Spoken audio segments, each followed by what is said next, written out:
أعوذ بالله من الشيطان الرجيم بسم الله الرحمن الرحيم الحمد لله رب العالمين والعاقبة للمتقين ولا عدوان إلا على الظالمين والصلاة والسلام على رسولنا سيد المرسلين وإمام المتقين وقائد المجاهدين وعلى آله وأصحابه عليهم أجمعين الآمرين بالمعروف والناهين عن المنكر ومن تبعهم بإحسان إلى يوم الدين أما بعد السلام عليكم ورحمة الله وبركاته Aziz qarindoshlar, biz darsimizning manhiyat sohasida, ya'ni Alloh taolo cheklagan ish, so'z, amallarning sohasida birinchi bo'lib kufri Allah Taala cheklagan ishlarning eng yuqorisi ekanligi haqida to'xtalgan edik. Kufri eng yuqori o'rinda turgan bo'lsa-mu, ammo bu kufr darajasi o'xshash bo'lmaydiganligi haqida farqi bo'ladiganligi haqida biz to'xtalgan edik. Mesela ilhad küfrisi, Allah'ı teniş ve inkar kılış küfrisi, şirk küfrisi, ehli kitap küfrisi, Yahud Nesaraların küfrisi, murtetlerinin küfrisi, münafıklarının küfrisi. Mana umumi cihetten 5 xil küfrinin birisi-birisinden farqlanadiganlik haqida darsimizning oldingi qismlarida so'zlab o'tgan edik. Keyin bu kufrlarning orasida cho'ng kufri, ya'ni millatdan chiqaradigan kufri, shirk, nifoq borligini ammo Alloh subhanahu va taoloning nazarida gunohi ig'ir bulup milletten çıkırıp atmaydıgan atalgı da küfür atalgısı, şirk atalgısı, nifak atalgısı bilen atılış arkalık o amelinin habih amel ikenliki. Allah Teala'nın nezrinde iğir amel ikenlikini ispatlaş için küfür atalgısı bilen sözlügen bulsa mu, ama o küçük küfür bo'ladiganligi haqida darsimizni davomlashtirgan edik. Küfrdan keyin gunohi kabira haqida darsimizni davomlashtirdik. Cho'ng gunohlar. Cho'ng gunohlarmi ham o'zining orasida eng cho'ng ve cho'ng gunoh deb ikkiga bo'linganligi, akbarul kabair, kabair deb bo'linganligi. Cho'ng gunohlarning ichida tashqiri a'zo bilan shakllanadigan cho'ng gunoh va qalbda shakllanadigan cho'ng gunoh haqida biz darsimizni davomlashtirib kelgan edik.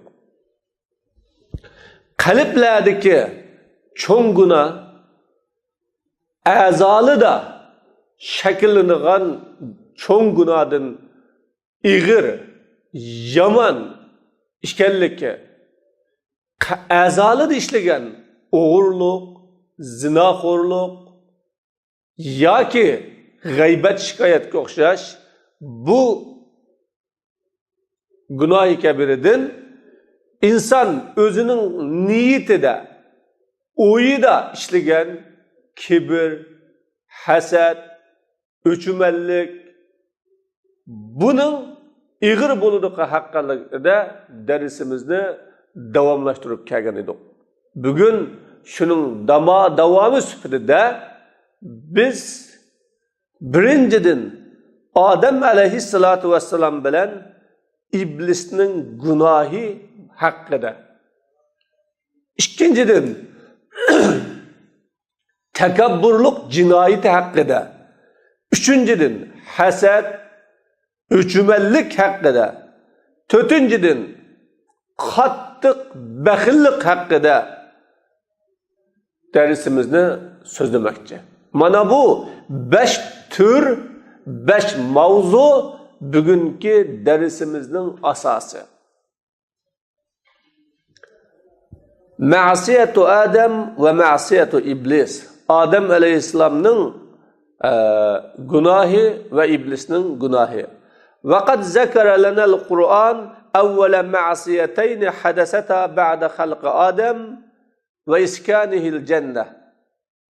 Bizge Kur'an-ı Kerim Adem aleyhissalatu vesselam'ını yaratıp onu cennette urullaştırgandan kin yüz bergen iki hatalıkni, tunca iki hatalık, iki günahını sözledi. Bu hemimizge ma'lum.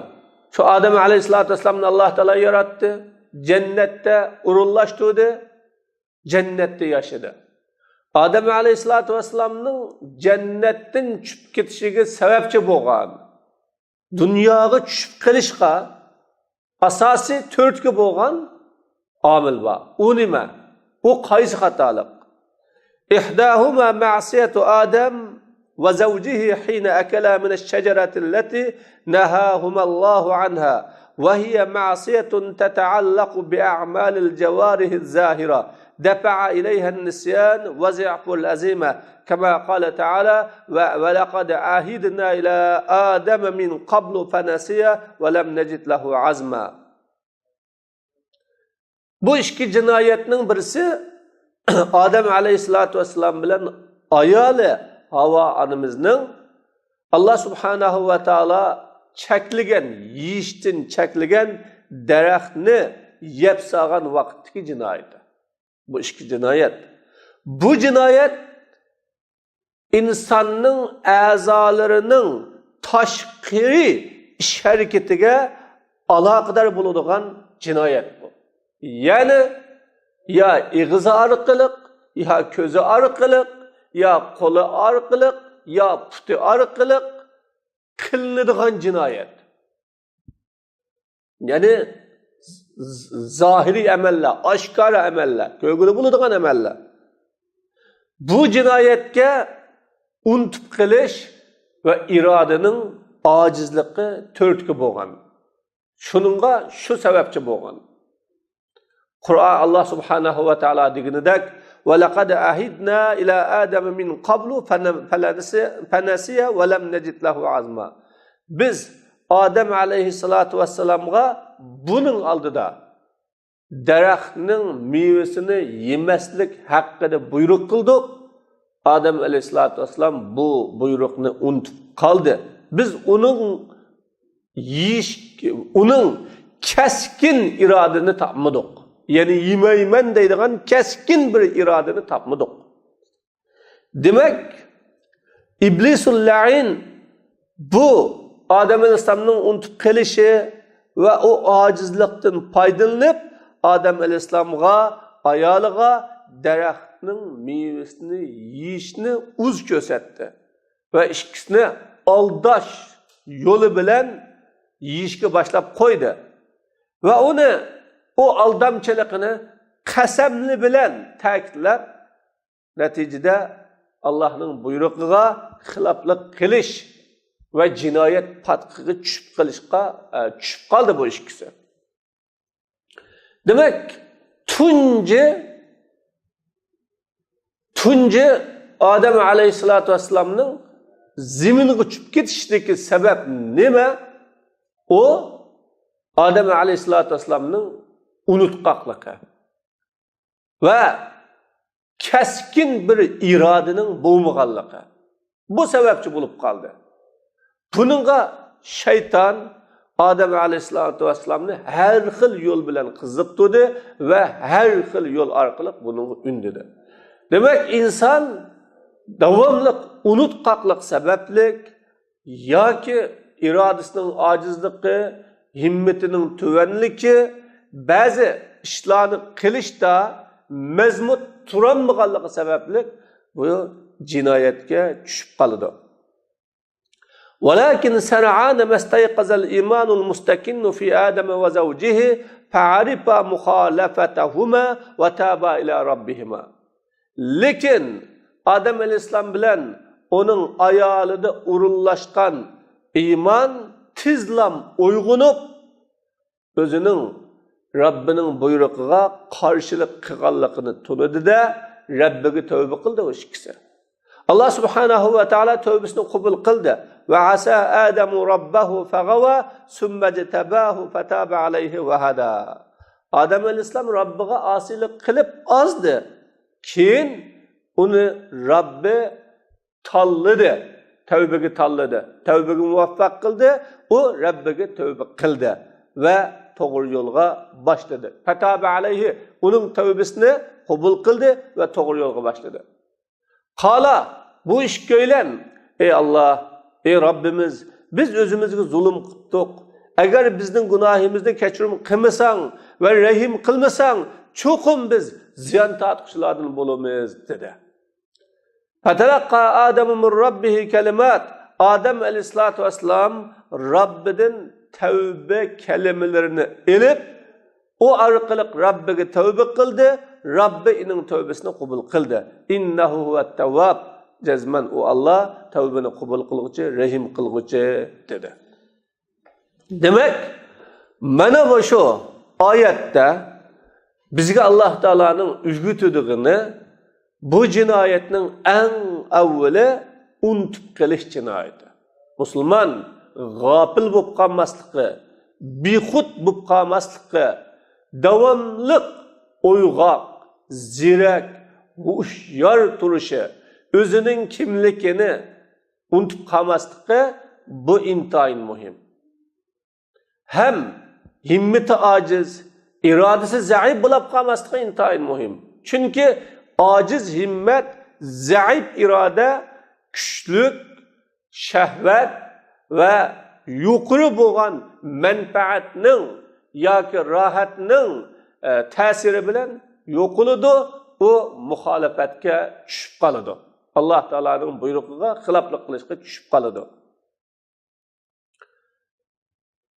Yeni birisi iblisinin onu Allah Subhanahu ve Teala malaike bilen birlikte koşup Adem'ge secde kılışka buyurgan çağıdaki hatalıkı cinayeti.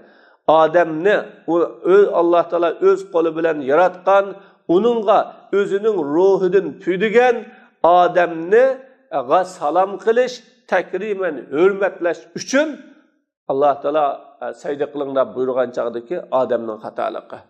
Fesecedel melaiketu kulluhum ecmaun. Malaikelerin hemmisi secde kıldı. Fakat iblis secde kılgıçıların katarının buluşkunumide. İblis dedi. Allah Subhanahu ve Teala kâle ya iblisu. Allah Teala ey iblis. Nimiş kız sen secde kılgıçıların bulmaysa, secde kılgıçıların bulmaysa dedi. İblis men onu laydın yaratkan yani min heme'in mesnun yani özgergen laydın yaratkan insanı secde kılmayman dedi. Allah Teala cennetten çıkıp ket. Sen menin rahmetimden haydeldin. Sana kıyamet günüçelik lanet bolsun. Hep Allah bu yerde bayan kıldı.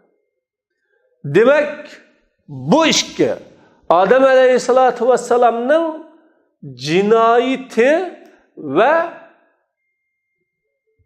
İblis'in cinayeti. Her işkilisi cinayetinin bedelini ötedi. Cezasını yoluktu. Ve şunun derdini taattı. Bu İblis'in cinayeti Allah'ın buyruğunu yoğallık kılış onu bastık cinayetiydi. Nimişki makul deydi ikenme, nimişki onaydı ikenme, nimişki boysunu dikenme, nimidep onu kıgıdak men deydiğen bir cinayet. Fesecedu illa iblis eba vestekber ve kâne minel kafirin. Allah deydi o. Malaikeler secde kıldı. Fakat iblis eba, unumidi, red kıldı, başta attı, yoğallık kıldı, çoğunçuluk kıldı. Ben bunu sayda kılam da ben de kapırladım boldu. İblis kürenler nuçuluk kılıp Rabbiga yüzü qilillik bilan ana hayrun minhu xalaqtani min nar va xalaqtahu min tin. Men onundan yaxshi, meni sen o'tdan yarattın, onu laydan yarattın deb Allah'a ilim ügetdi. Allah subhanahu va taolaga gapdonlik qildi, bülermellik qildi. Oy men kim? U kim? Meni nimidin yarattın, onu nimidin yarattın. Men bu halda onunla sayda kılamdım, onunla başı gemdim. لَقَدْ كَانَ الْفَرْقِ بَيْنَ الْمَعَصِيَتَيْنِ İki cinayet oturski fark enne ma'siyete Adem ma'siyetu carihetin zahire فما أسرع ما تاب منها أما معصية إبليس فمعصية قلب باطنة وتلك خطورتها التي انتهت به إلى سوء العاقبة والعياذ بالله. İki cinayet arasındaki fark Adem Aleyhisselatü Vesselam'ın cinayeti, taşkiri ehzanın cinayeti. Şunun için Adem Aleyhisselam bu cinayetin bek tiz tövbe kılıp aldı. Ama iblisning cinayeti bo'lsa, qalbning yushurun cinayeti. Ko'ngil bo'lmaydigan cinayet. Bu cinayet, bu cinayetning xatiri iblisni yomon oqibatga olib bordi. U cinayet qilmagandek, cinayet bilan shug'ullanmagandek, bir xil tuyg'u bilan meni bikaga ayblawatsan, bikaga günah bilen eyplavatsan dedi. وَلَا غَرْوَ أَنْ جَاءَ التَّحْذِيرُ الشَّدِيدُ وَالتَّرْهِيبُ الْمُتَكَرِّرُ مِنْ مَعَاصِ الْقُلُوبِ التي تعد من كبائر الذنوب وموبقات الآثام وكثيرا ما تكون هي الدافعة الأصيلة لارتكاب كبائر المعاصي الظاهرة من ترك المأمور أو اقتراف المحظور. Qattiq cheklash, tekrar korkutuşning kelganligiga hayron qilish yo'q. Kabir günah, çok ig'ir jinoyat deb sanaladigan qalbning xatoliklaridan o qattiq agalanishning kelganligiga hayron qilish yo'q. Ko'pincha oshkora buyurilgan ishlarni tashlash yoki çeklengen işlerini işleştiğin ibaret aşkara çoğun günahını işleş için asli törtkü bulunduğun, sebepçi bulunduğun amıllar köpünce kalbinin cinayeti buludu. Kalbi sab olmayan, kalbi pak olmayan, kalbi hakiki, ıslah olmayan adamlardan başka her türlü günahlar çıkıdı.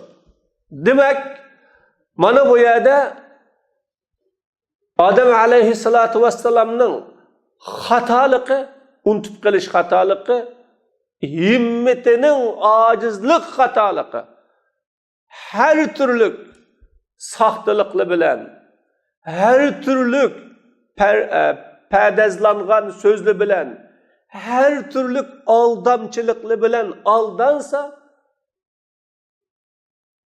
Adem Aleyhisselatü Vesselam özünün üstüne düşken buyruk ve özü tosalgan çeklimede müstehkem tumasdın, başkalarına işiniş, başkalarını samimiyde bölüş ve başka iblistek bir mel'unga boysunup getiş bilen onu bir cinayetine ötküzüp saldı. Ama onun cinayeti aşikari cinayetti. Hakikaten insan qalaplan ben cinayet kıldım, cinayet ötkezdim deydiğen cinayetti. İblis'in cinayeti cinayet emestek cinayetiydi. Yani köygülü olmaydiğen, kaliptiki meseleydi. Yürektiki meseleydi. Tekabburluk, çoğunçuluk, özünü çoğunçaklaş, o'zini pok chaqlash, yaxshi chaqlash, ustun chaqlash, ustun hisoblash mana bu jinoyat edi.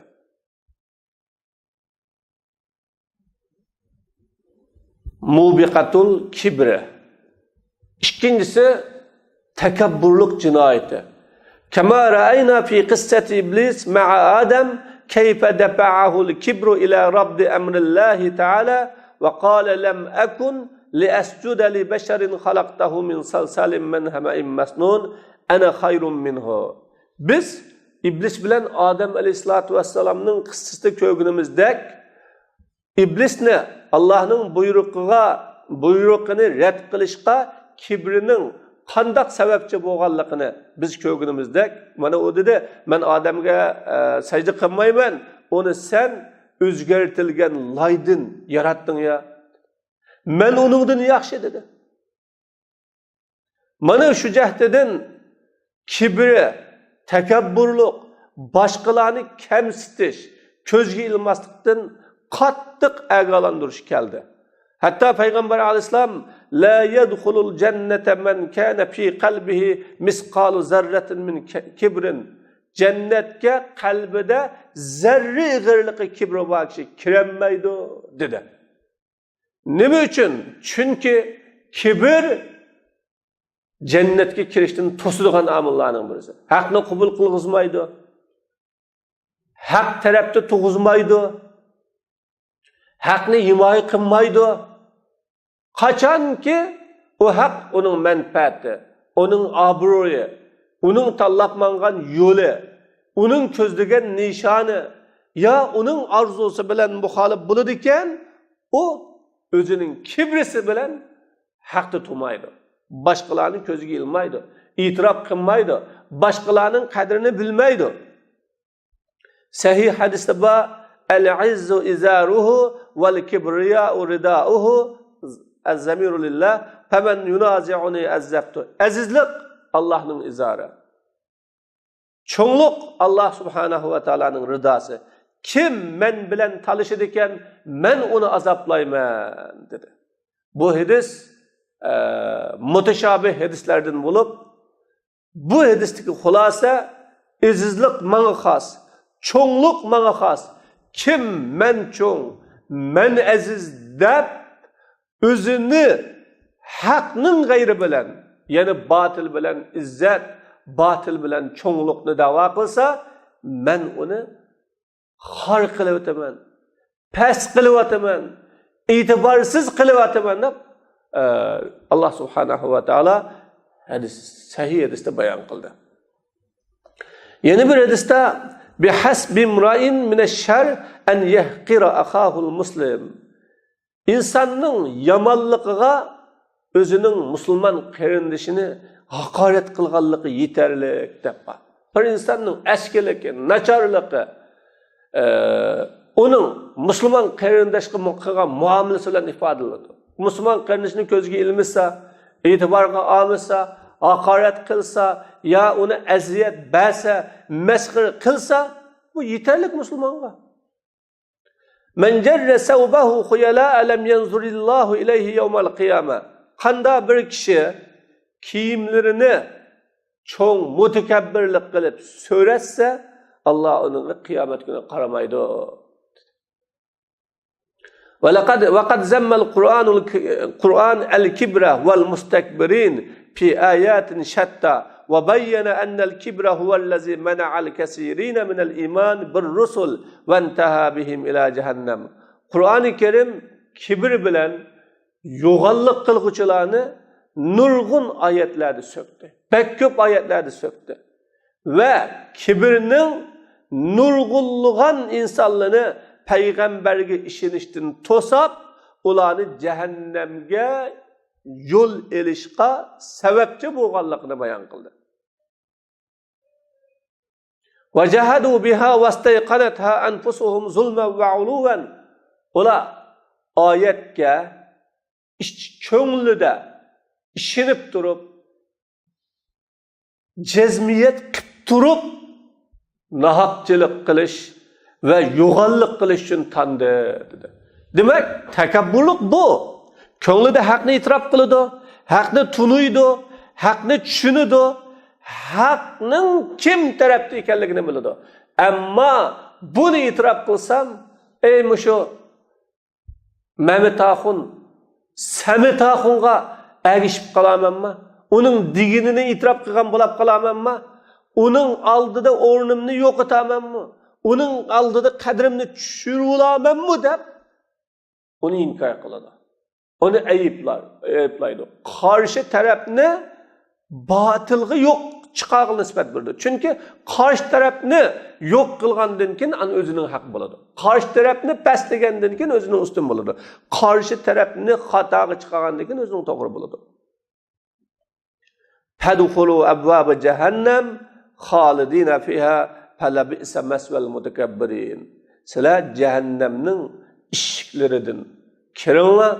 O cehennemde mengu yaşayan halıtınlıda bu cehennem çoğunçılarının, mutekebbirlerinin çayı hep Allah Teala bayan kıldı.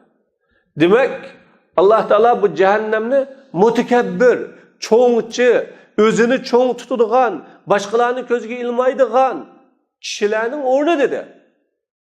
İnnehu la yuhibbul mustakbirin. Allah subhanahu wa ta'ala çoğunçılarını yaxşı görmeydi dedi. Yeni bu yerde Allah subhanahu wa ta'ala mustakbirlerini yaxşı görmeydiğini bayan kıldı. Kezalik yetba'ullahu la kulli kalbi mutekebbirin cebbar. Allah subhanahu wa ta'ala yukarıdaki ötken ademlerini cezalığandek Allah yuğan pok, zalim, zoravallarning hammasının qalbini hidayetni kirmaydigan, haqni tushunmaydigan, nasihat bilan qabul qilmaydigan tamg'uni besivotidi deb bayon qildi. Yani Allah sa'asrifu an ayati allazina yatakabbaruna fil ardi bighayril haqq. Men ziminda nahaq yo'g'onlik qilganlardan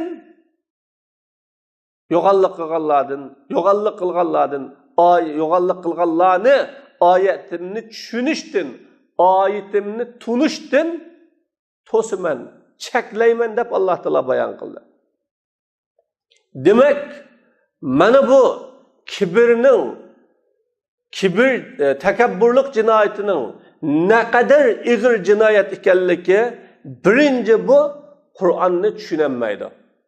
Chunki Qur'onga agishish, Qur'onning haqligini e'tirof qilish va Qur'onning talabi bo'yicha yashash nuqtasidan kamaganligi uchun Qur'onga bo'ysunish nuqtasidan kamaganligi uchun bundaq yo'g'on po'q, mutakabbir, cho'ngchi kishilar bu oyatni tushunolmaydi. Alloh taolo ular bilan oyat o'rtasida bir to'salg'ini qiladi. İkinci Allah Teala bunda kişilerin kalbine hak ve hidayetini, pende nasihatini tesiri kılmaydıgan kılıp koydu. Üçüncüsü bunda kişilerini Allah yaxşı görmeydi. Dördüncüsü mana bunda kişilerin cayı cehennem buludu. Demek bu hıl azap, ceza çensi bir insana yeterlik. Bu kibir cinayeti bu. Mana bu kalbinin cinayeti. İnsanın kalbini şekillendiğin, kalbini urun alıdığın, kalbini tepildiğin cinayetler.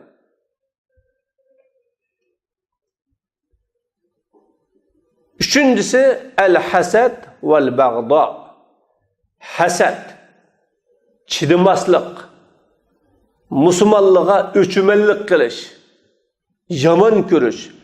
Fi kıssati İbni Adem, elleti qassahal Kur'anu aleyna bil-haq, necidul hased وَالدَّافِعْ إِلَى قَتْلِ الْأَخِ الْخَبِيثِ لِأَخِيهِ الطَّيِّبِ. Kur'an-ı Kerim bizdeki hak bilen bayan qilib bergan Adem aleyhisselamning ikki balasining qissasida hasadning eski qarindoshning yaxshi qarindishini o'ltirishga turtki bo'lganligini topamiz. Habildan iborat yaxshi bir qarindoshni Qabil o'ltirdi. وَاتْلُ عَلَيْهِمْ نَبَأَ ابْنَيْ آدَمَ بِالْحَقِّ إِذْ قَرَّبَا قُرْبَانًا فَتُقُبِّلَ مِنْ أَحَدِهِمَا وَلَمْ يُتَقَبَّلْ مِنَ الْآخَرِ قَالَ لَأَقْتُلَنَّكَ قَالَ إِنَّمَا يَتَقَبَّلُ اللَّهُ مِنَ الْمُتَّقِينَ لَئِنْ بَسَطْتَ إِلَيَّ يَدَكَ لِتَقْتُلَنِي مَا أَنَا بِبَاسِطٍ يَدِيَ إِلَيْكَ لِأَقْتُلَكَ إِنِّي أَخَافُ اللَّهَ رَبَّ الْعَالَمِينَ إِنِّي أُرِيدُ أَنْ تَبُوءَ بِإِسْمِي وَإِسْمِكَ فَتَكُونَ مِنْ أَصْحَابِ النَّارِ وَذَلِكَ جَزَاءُ الظَّالِمِينَ فَطَوَّعَتْ لَهُ نَفْسُهُ قَتْلَ أَخِيهِ فَقَتَلَهُ فَأَصْبَحَ مِنَ الْخَاسِرِينَ فَبَعَثَ اللَّهُ غُرَابًا يَبْحَثُ فِي الْأَرْضِ لِيُرِيَهُ كَيْفَ يُوَارِي سَوْءَةَ أَخِيهِ قَالَ يَا وَيْلَتَى أَعَجَزْتُ أَنْ أَكُونَ مِثْلَ هَذَا الْغُرَابِ فَأُوَارِيَ سَوْءَةَ أَخِي فَأَصْبَحَ مِنَ النَّادِمِينَ Allah Teala bu yerda Payg'ambar alayhisolatu vassalamga xitob qilib deydi, siz Muhammad alayhisalom ularga, qavmingizga, ashoblaringizga Odam alayhisolatu vassalamning ikki farzandining xabarini haqliq bilan o'qib bering. Haq bilan o'qib bering. Bu xabar haq xabar, rost xabar, qachondagi xabar endi. Bir inson deganning nurg'ulg'an hayotida ishlar bo'ladi. Nurg'ulg'an qissalar bo'ladi. Nurg'ulg'an insonning hikoyalari bo'ladi. Qachondagi hikoyalari ikkisi qurbonlik qilgan chig'idagi xabarini o'qib bering. Mana bu ish bilan Alloh subhanahu va taologa yaqinlashish, rozilikka erishish maqsadida qurbonlik qilgan. O qurbonlik ikkisining biridan qabul qilindi, yana biridan qabul qilinmadi. Ikkisining birisi Habil. Bu eng yaxshisini, o'zining qishida borning eng yarımini, yana o'zining ko'ziga eng uzkurnidigini Robbining rizoligi uchun berdi. Yana birisi belgisi yo'q. Sadaqa qilgusi yo'q. Ammo qilmasam yaxshi bo'lmas degan niyatda qildi. Alloh subhanahu va taolo chin qalbi bilan Alloh subhanahu va taoloning rizq beradiganligiga ishonib, eng yaxshisini qurbonlik qilganning qurbonligini qabul qildi, yana birini qabul qilmadi. U dedi, men seni cho'qim o'ltirib o'taman. Chunki ikki bir tuqqan o'xshash amal qildi. Ya'ni qurbonlik. Har ikkilisining maqsadi Allohning roziligi. Ammo birdan qurbonlik qabul qilindi, birdan qurbonlik qabul qilinmadi. Demak, bu yerda bir inchki nuqta bor. İnson bir safda turib yoki bir yo'lda turib amal qilishi mumkin. Ammo birning qabul qilinishi, birning qabul qilinmasligi mumkin. Nima uchun? Chunki amallarning qabul bo'lishidagi birinchi masala ixlos masalasi, samimiyat masalasi, haqiqiy soflik masalasi. Bu yerda qabul qilinmagandan keyin qarshi tarafning ochchig'i keldi. Ya'ni u mag'lub bo'ldi. U orqada qoldi. O qilgan amalida ziyon tortdi. Natijada uni o'ldirmoqchi bo'ldi, dushmanlik qilib. O dedi, faqat Alloh subhanahu va taolo muttaqilarni qabul qiladi. Sen muttaqi bo'l. Agar sen menga qo'lingni sunsang, meni o'ltirish uchun, men qo'limni sen tarafiga sunmayman, seni o'ltirgili.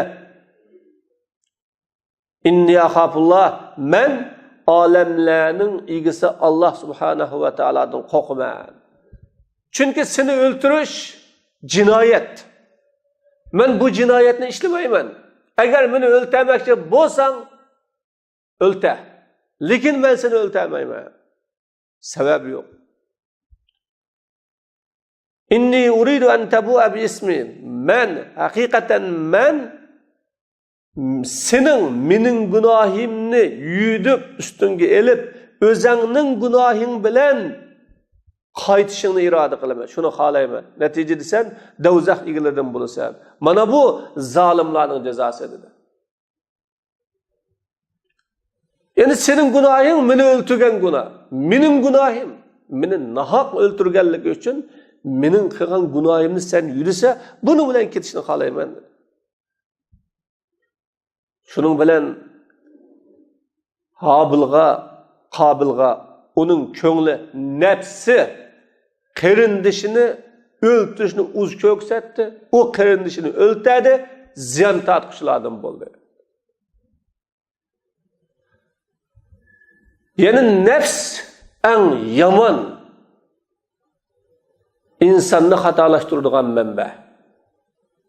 Köngül insanını her balalığı taşlaydıgan menbe. Allah subhanahu wa ta'ala zeminni, tuprakni ko'laydigan bir qog'ini avatdi. O qog'a Qabilga özünün qerindishining jasadini qandaq yushirishni o'rgatganlar.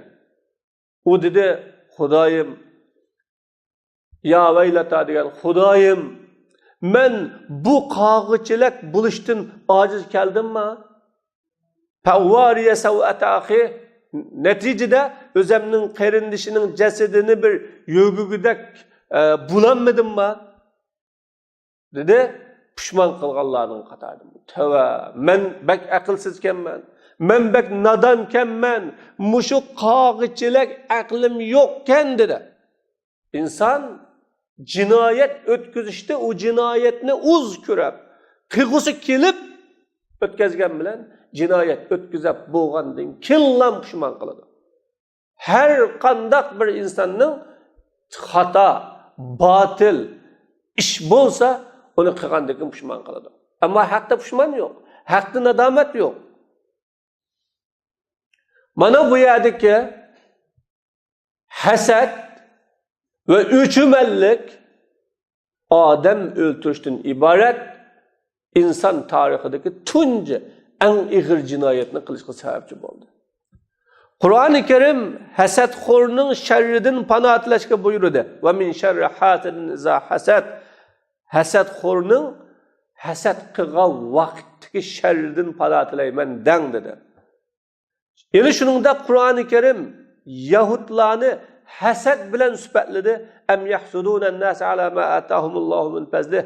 Belki Yahudiler insanlara hasad qiladi. O insanlara Allah subhanahu wa ta'ala özünün fazlidan bergen ni'metiga hasad qiladi dedi. Yahudilarning mesela Müslümanlara cümleden Resulullah'ın zamanındaki Arap Müslümanlara, sahabalara risalet bergenligi, nübüvvet bergenligi ve Resulullah'ın şunun içinden çıkarganlığı hasad qilib, Peygamber bizden botdi. Kitap bizga tushdi. Dini yetakchilik biz idik. Bugün Arapning qo'lga tep ketibdi. Deganlikdan hasad qilib chidamasdan dushmanlik qildi.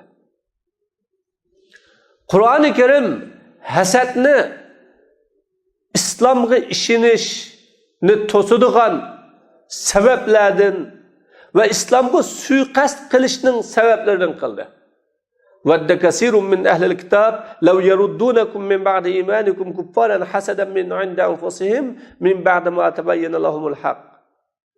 Nurgun ahli kitap Yahud Nasaralar sizlarni imaninglardan keyin kafirlikqa yandırıp ötüşni arzu qildi deydi Allah. Sebebi hasadan min 'indi anfusihim. Özü hasad qilganlik uchun. Ularga haq iniq bo'lgandikin, o'zi haqqi keray desa, haqni qabul qilay desa, haqqi agishay desa, o'zining imtiyozi yo'q bo'ladi. O'zining nufuzi tushidi. O'zining ta'siri kichiklab ketadi. Onuncha shuning uchun qanday qilish kerak? O'zining soxtaligi, rezilligi, aldamchilikqa oshkor bo'lib qolmaslik uchun haqni yo'qotish kerak. Haqning ahlini yo'qotish kerak. Neticede bu hasad, bu o'chmanlik haqning ahlini yo'q qilib bizga o'xshash bo'lsa deydi.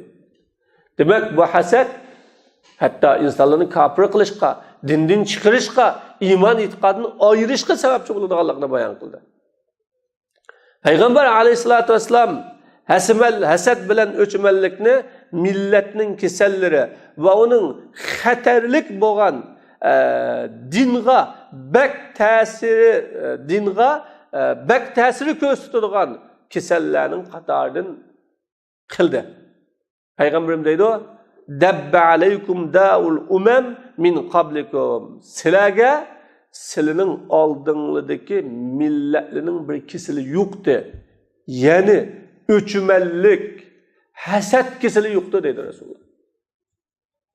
İslam ummatiga da'vat edi, musulmonlarga da'vat edi, bizga o'xshash Qur'on ahliga da'vat edi mana. Hasad menda yo'q deganlarga da'vat edi. Va buning zinini bayon qilib, bag'za degan o xoliqa dedi. Demaymi men chochni tushiradigan omil demayman, lekin dinni yo'qotadigan omil. Yani ibadetin savablarını yoktu da. Hasad insanını, yani öçümellik insandan dinni yok kılıdı. Bir Müslümanın yeni bir Müslümanın öçümelliki, nefreti, düşmelliki o Müslümanların arasında dinnin yok oluşuna sebepçi buludu. İbadetinin yok oluşuna sebepçi buludu. Demek Peygamber Aleyhisselam Müslümanların arasında hasad payda oldu, öçümellik payda oldu, o yerde din yok oldu. Yeni bir hadiste la yectemi'u fi cevfi abdin el-imanu vel hasad. İnsanın kalbide iman bilen hasad cuglaşmaydı dese, yine la yazalun nasu bi hayrin ma lem yetehasadu. Ademle birbiriga hasad qilish mesela yaxshilik bilen davomliq bo'ladi dedi Rasululloh. Yaxshilik bilen davomliq bo'ladi dedi. Demek mana bu yerdeki en çok cinayet, en çok günah, en ağır işinin birisi hasad. Hasad sebeplik insaniyet tarihindeki tuncu günah işlendi. Tuncu günah oturuğa çıktı. Bu kalbinin cinayeti. Kibir kalbinin cinayeti. Unutup kalish kalbinin cinayeti. Özünü yoğan çoğu tutuş kalbinin cinayeti. Dördüncüsü eşşuhul muta, qattiq baxillik. Muta degan itoat qilinadigan baxillik. Yani baxillik xuddi bir insan bulup yeni bir insanı başlap mangan, yeni bir insanı yiteklep mangan, kolunu tutup mangan tariqida Rasululloh sallallohu alayhi vasallam tasvirlaydi. Xuddi baxillikni başqalarını yiteklep mangan insan o'xshash. Şu baxillik bilan ergishadigan qattiq baxillik.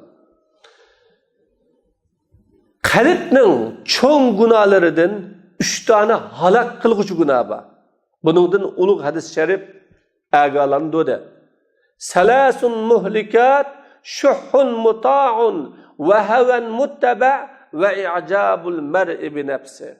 3 tane halak qilg'uchi gunoh bor. Qattiq baxillik, nefsi xohishga ergishish, o'zini cho'ngchag'lash. Rasululloh bu ishni bayon qildi. Vaqat varada fi zammi shuh jumlatu ahadis minha. Baxillikni söküp nurg'ulg'an hadislar keldi. Bu hadislarning jumlasidan la yajtami'u shuh vel imanu fi qalbi abdin abadan. Baxillik bilan iman bir insanın kalbide mutlak cuglaşmaydı dedi Resulullah. Baxil bo'ladigan iman bo'lmaydi. İman bo'ladigan baxillik bo'lmaydi dedi. Yani şerru ma fir racul shuhun hali'un ve cubnun khali'un. İnsandaki en yaman hislat qattiq baxillik, ziyade qo'rqinchoqlik, ortiq qo'rqinchoqlik. Nima uchun? Chunki har ish qilsa insonni yaxshilikdan to'sadi. Baxillikmi? Jonga baxillik qiladi. Qurbon beradigan yerida o'tirg'i chiqmaydi. Malga baxillik qiladi. Sadaqa qilmaydi. Xayr ihson qilmaydi. Avlodga baxillik qiladi. U millat islom musulmonlarning manfaati uchun ish qilg'ili bo'lmaydi, qo'ymaydi. Oilasiga baxillik qiladi. Oilasi vayron bo'lib ketadigan har qanday ishqa onu to'g'ri qilmaydi. Demak, bu baxillik, mayli malga baxillik, mayli obro'ga baxillik, mayli avlodiga baxillik, mayli o'zining jiniga baxillik qilish bo'lsin, ilmiga baxillik qilish bo'lsin, hunuriga baxillik qilish bo'lsin, bu qattiq baxillik hammasi o'zidagi shu narsaning boshqalarning manfaatlanib ketishiga yo'l qo'ymaydi. Qattiq qo'rqinchoqlikchi.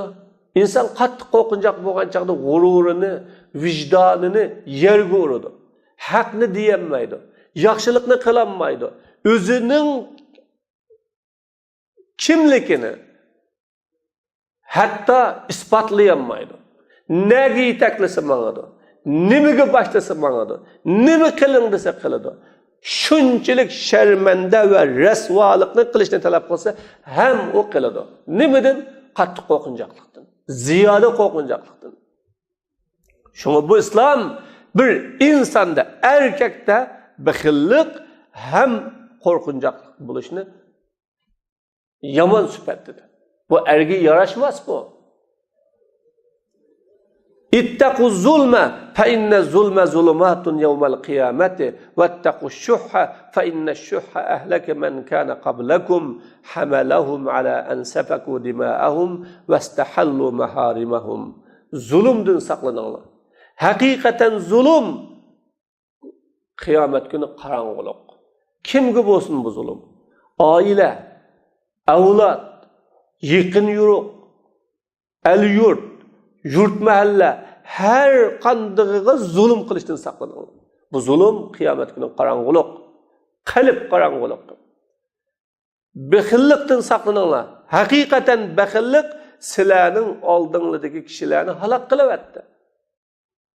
Payg'ambar alayhisalom deydi: "Hamalahum ala an safaka." U baxillik ularni o'zlarining qonlarini to'kashga undadi.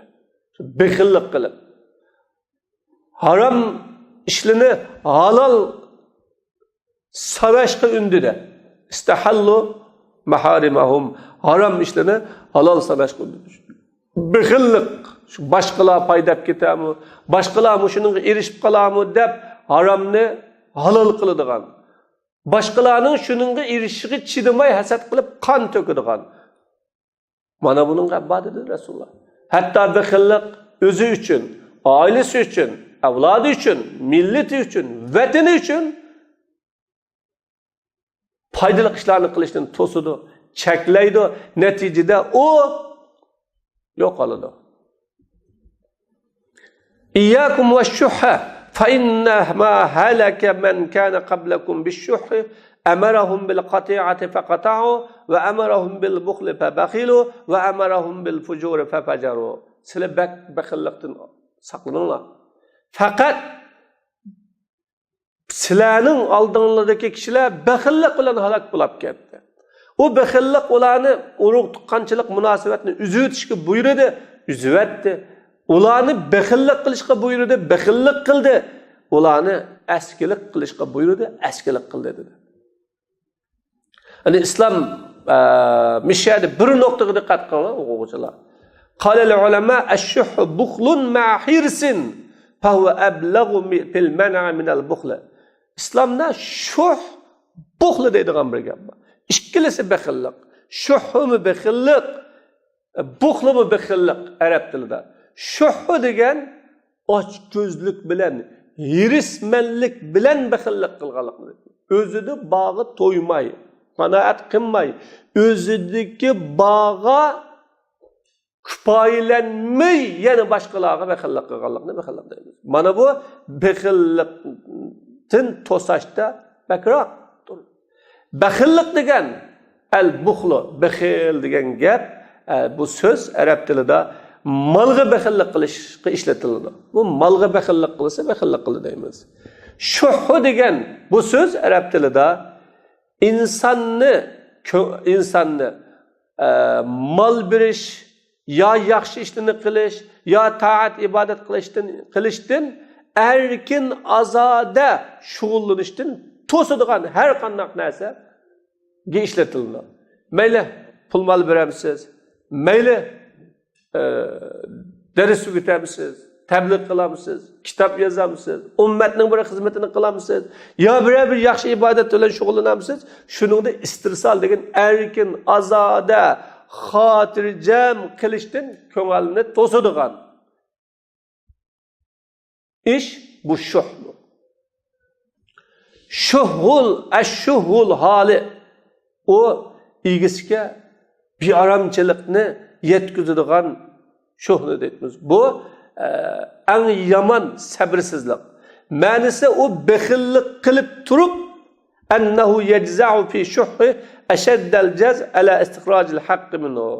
Buning ma'nisi o baxil o'zining baxilligida chidayolmay qoladi. Qattiq chidayolmay qoladi.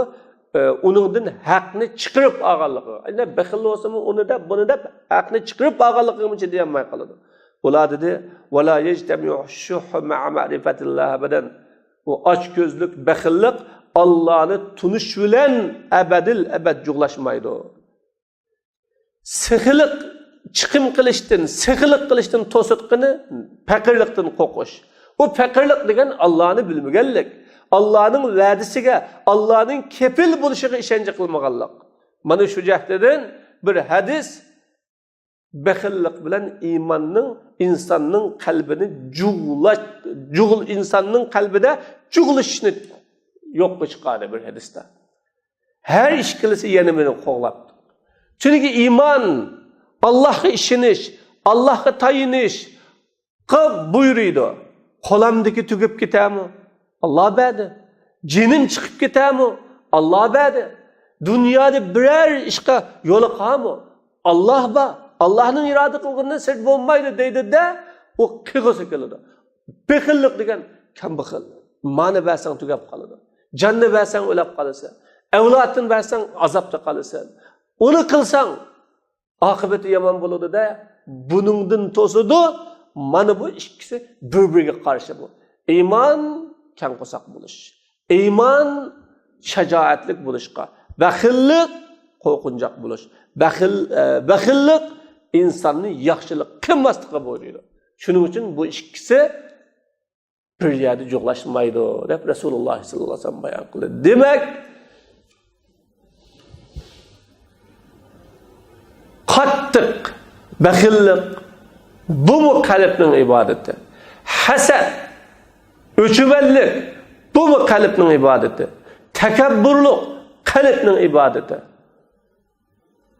Hakka baş ekkili unumaslık, bu mu kalbinin ibadeti? Unutup kılış, bu mu kalbinin ibadeti? Demek hemmisi kalpte kılınıdığan, kalpte bulunduğun iş hareketler. Mana bu, barça yaxşı amellerinin, barcha ibadetlerinin vücutga chiqishidan to'sadigan ishlar bu. Qalbning jinoyati, qalbning gunohi, qalbning xatoligi, qalbdan sodir bo'ladigan amallar. Shuning uchun bu qalbdagi cho'ng gunoh insonning tashqi a'zolarida sodir bo'ladigan gunohdan cho'ng. İnşallah bu qalbdagi cho'ng gunohlarning davamını yana davamlaştırırız. Allah xalisa keyingi dersimizde nefsi xohishiga ergishish, o'zini cho'ng tutish, riyoxo'rlik, dunyoni yaxshi ko'rish va har bir ishida dunyoni xolash degandek bu temalarda so'zlaymiz va bu temada darsimizni davomlashtiramiz inshaalloh. Assalomu alaykum va rahmatullohi va barakatuh.